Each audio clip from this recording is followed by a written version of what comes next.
My name is Asad Shahbaz and मैं currently अपने third year में बीएससी इलेक्ट्रिकल इंजीनियरिंग कर रहा हूँ from university of engineering and technology Lahore.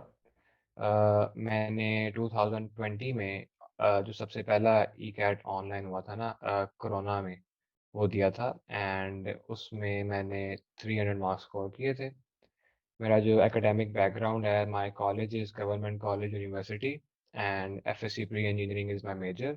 My school is cathedral school hall road Lahore and basically E CAT चूँकि अब नज़दीक आता जा रहा है एंड उसकी प्रिपरेशन के लिए जो सबसे बेसिक टिप्स है ना, वो मैं इन एन ऑर्गेनाइज्ड मैनर आपके सामने प्रेज़ेंट करूँगा। तो सबसे पहला काम है वो ये है कि किसी भी टेस्ट की प्रिपरेशन से पहले ना आपको ये पता होना चाहिए कि आपने करना क्या है। सो ईकैट की प्रिपरेशन से भी पहले you need to identify through self analysis and कि आपको क्या आता है और आपको क्या नहीं आता है और आपने क्या करना है। सो सबसे पहले आपने आइडेंटिफाई करना है कि आपके स्ट्रॉन्ग स्पोर्ट्स क्या हैं और वीक स्पॉट्स कौन से हैं। फिर आपने जो जिस सब्जेक्ट में आपकी स्किल सबसे ज़्यादा है ना, आपने सबसे पहले उसकी प्रिपरेशन करनी है। वंस यू आइडेंटिफाई कि आपने ये सब्जेक्ट पहले करना है, ये सब्जेक्ट आपने सेकंड नंबर पे करना है और ये सब्जेक्ट आपने थर्ड नंबर पे करना है ना, तो आप एक प्रॉपर अप्रोच लेकर ना अपनी प्रिपरेशन कर सकते हैं। तो जो पहला स्टेप है वो प्रिपरेशन से पहले आपने ये करना है कि सेल्फ आइडेंटिफिकेशन और सेल्फ एनालिसिस कि ये मेरी क्या नाम है पोजीशन है इस टाइम और मैंने इस पोजीशन तक जाना है। जब आप एक दफ़ा आइडेंटिफ़ाई कर लेंगे सब, उसके बाद आपने जो सबसे मेजर काम है ना, जो जहाँ पर बच्चे सबसे ज़्यादा परेशान होते हैं, वो है टाइम मैनेज करना है। आपने एक प्रॉपर प्लान डिवाइस करना है। अगर आपके पास 7 डेज़ हैं, तो आपने over the period of 7 days अपने टास्क्स को डिवाइड करना है कि मैंने 1 दिन ये काम करना है, उस 1 दिन में मैंने इतने घंटे ये काम करना है एंड दूसरे दिन मैंने ये काम करना है, फिर मैंने ये सब्जेक्ट लेना है, फिर ये सब्जेक्ट पकड़ना है। रैंडमली आपने किताबें उठा के ना पढ़ना स्टार्ट नहीं कर देना कि मैं ये चीज़ कभी ये फिज़िक्स पढ़ लेता हूँ, कभी मैं केमिस्ट्री पढ़ लेता हूँ, कभी मैं मैथ पढ़ लेता हूँ। उस तरह कभी भी प्रिपरेशन जो है ना, वो प्रॉपर नहीं होगी। तो आपने एक प्रॉपर प्लान डिवाइस करना है, आपने अपने टाइम को मैनेज करना है, एक प्रॉपर सिस्टमैटिक अप्रोच लेकर चलना है, तभी आपकी जो प्रिपरेशन है ना वो अ, अच्छी होगी और आप टेस्ट में बेहतर परफॉर्म कर सकेंगे। आप ज़्यादा कॉन्फिडेंट होंगे कि मैंने एक सिस्टमैटिक अप्रोच के साथ प्रिपरेशन की है, तो मैं टेस्ट में भी अच्छा परफॉर्म करके आऊँगा। अब आपने क्या नाम है एक प्रॉपर प्लान सेट कर लिया है, अब आपने उसको एग्जीक्यूट करना है। उसको एग्जीक्यूट करने का तरीका ये है कि जिस तरह से आप एफएससी में क्या नाम है रोट लर्निंग करते हैं ना, उसको आपने बिल्कुल भूल जाना है। फॉर एग्ज़ाम्पल अब ऑब्वियस सी बात है, अगर आपने एक फ़ॉर्मूला टेस्ट में यूज़ करना है तो आपको वो फ़ॉर्मूला याद होना चाहिए। बट फ़ॉर्मूला याद रखने के साथ-साथ आपको पता होना चाहिए कि फ़ॉर्मूला में वो आपको बता क्या रहा है। उस फ़ॉर्मूला को आपने यूटिलाइज़ कैसे करना है कि आप वेरिएबल्स को आगे-पीछे करके फॉर एग्ज़ाम्पल अगर आपको कोई ट्रिक क्वेश्चन दे दिया जाता है तो normally it is the same basic formula जो वहाँ पर यूज़ हो रहा होता है। बट क्योंकि वो एक डिफरेंट तरीके से पूछा होता है एंड एक ट्रिक वे में पूछा होता है तो बच्चे वहाँ पर कन्फ्यूज़ हो जाते हैं, हालाँकि वो वेरी स्ट्रेट फॉरवर्ड होता है। तो उस तरह के क्वेश्चंस को ईकैट के सारे क्वेश्चंस ऐसे ही होते हैं, कोई भी क्वेश्चन स्ट्रेट फॉरवर्ड नहीं होता, उसको घुमा-फिरा के पूछते हैं एंड जिन बच्चों के कॉन्सेप्ट्स क्लियर होते हैं ना, जिनको फ़ॉर्मूला की एसेंस पता होती है कि यार ये फ़ॉर्मूला इस काम के लिए यूज़ हो रहा है, ये वेरिएबल इसलिए यूज़ हो रहा है, अगर मैं इस वेरिएबल की जगह ये पुट करूँगा या कुछ चेंजिंग्स करूँगा फ़ॉर्मूला में तो मैं सवाल सॉल्व कर सकता हूँ। तो बेसिकली अब आपने एफएससी की रोट लर्निंग को छोड़कर प्रॉपर्ली जो है ना कॉन्सेप्चुअल वे में स्टडी करना है एंड अपने ईकैट के लिए प्रिपेयर करना है। जो सबसे इम्पोर्टेंट चीज़ है ईकैट की प्रिपरेशन के लिए दैट इज़ बल्कि किसी भी टेस्ट की प्रिपरेशन के लिए, वो ये है कि आपने उस टेस्ट से रिलेटेड जो भी पास्ट पेपर्स हैं ना, उनको किसी तरह से कलेक्ट करना है। जितने भी पास्ट पेपर्स हैं ना 2019 तक, वो इंटरनेट पर ऑनलाइन अवेलेबल हैं। फॉर एग्ज़ाम्पल इल्मी की वेबसाइट्स हैं, वहाँ पर अवेलेबल हैं। सिमिलरली इल्मी का एक ऐप भी आता है प्ले स्टोर पे, अगर आप उस पर जाएँ, जाकर आप किसी भी टेस्ट के हवाले से पास्ट पेपर सर्च करें, तो आपको वहाँ पर पास्ट पेपर्स अवेलेबल होते हैं वेरी ईज़िली। एंड आप वहाँ पर जाएँ, पास्ट पेपर्स कलेक्ट करें और one by one her past paper से गो थ्रू करें और जितने भी क्वेश्चन उस पास्ट पेपर में मौजूद है ना, उनको आपने बाय हैंड सॉल्व करना है। ये नहीं कि बस ऊपर-ऊपर से देख लिए। आपने हर एक क्वेश्चन को बाय हैंड सॉल्व करना है। उसके बाद जो है ना आपकी क्या नाम है प्रिपरेशन काफ़ी अच्छी हो जाएगी। अगर मैं अपने एक्सपीरियंस के बारे में बताऊँ तो मेरी जो 90% सक्सेस थी ना ई कैट में, that was based on the past papers.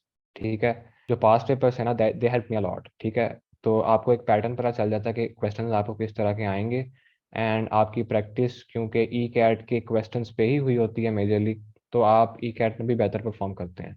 इसके बाद एक वेरी इंपॉर्टेंट टिप वो ये है कि अगर आप कोशिश कर सकते हैं ना, अगर आपके पास टाइम कम है, तो आप कोशिश ये करें कि जो आप अपनी ई कैट की प्रेपरेशन है ना, वो एक ग्रुप में करें। ग्रुप में एज इन, अब कुछ बच्चे होते हैं वो अकेले पढ़ना पसंद करते हैं, बट कुछ होते हैं जो कि ग्रुप में स्टडी कर लेते हैं। उसके बाद ये तो है प्रेपरेशन की टिप सारी, कि आपने प्रेपरेशन किस तरह से करनी है। आपने प्रॉपर एक सिस्टम डिवाइस करना है, टाइम मैनेज करना है, प्लानिंग करनी है, अपने आप को आइडेंटिफाई करना है। ई कैट में ना आपके पास मार्जिन होता है, मार्जिन इन अ सेंस कि अगर आप कोई सब्जेक्ट ऑप्ट आउट करना चाहें ना, तो आप कर सकते हैं।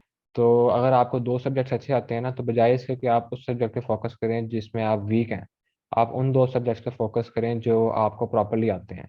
फिर गेसेस के हवाले से आपको बता देता हूँ मैं।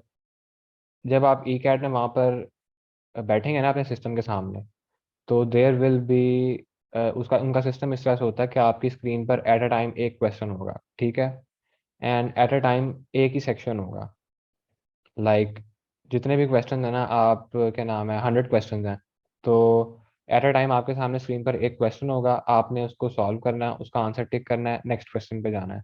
पहले जो जो क्वेश्चन हैं वो सारे मेरे ख्याल में रैंडम ऑर्डर होता है। कभी कभार पहले सारे क्वेश्चन इंग्लिश के होते हैं, फिर सारे क्वेश्चन केमिस्ट्री के आते हैं, फिजिक्स के आते हैं, मैथ के आते हैं, इसी तरह से समटाइम्स शफल होके भी आ जाते हैं। बट एट अ टाइम आपकी स्क्रीन पे एक क्वेश्चन होगा, आपने उसको सॉल्व करना है, नेक्स्ट क्वेश्चन पे जाना है। अगर आपको वो क्वेश्चन नहीं आता है, स्किप दैट, अगले क्वेश्चन पे जाएं। वो क्वेश्चन नहीं आता है, स्किप दैट, अगले क्वेश्चन पे जाएं। जो क्वेश्चन आता है उसको सॉल्व करें, एंड जो क्वेश्चन नहीं आता उस पर टाइम वेस्ट करने के बजाय ना आपने स्किप करके नेक्स्ट क्वेश्चन पे जाना है। एंड उसके बाद आपने करना ये है कि जब आप लास्ट क्वेश्चन पे, नॉर्मली बच्चे पहुंचते नहीं हैं, बट अगर आप पहुंच जाते हैं, और आपको आपने साथ साथ ना मार्क करते जाना है कि यार मैंने ये क्वेश्चन स्किप किया है। फॉर एग्जांपल मैंने 14th क्वेश्चन स्किप किया, मार्क 14th। मैंने ये क्वेश्चन स्किप किया, मार्क 20th क्वेश्चन। आप वापस अपने क्वेश्चंस पे जा सकते हैं। ठीक है, तो एक दफ़ा आपने पूरे टेस्ट से गो थ्रू करके, अब आपने देखना आपने कितने क्वेश्चन सॉल्व किए हैं।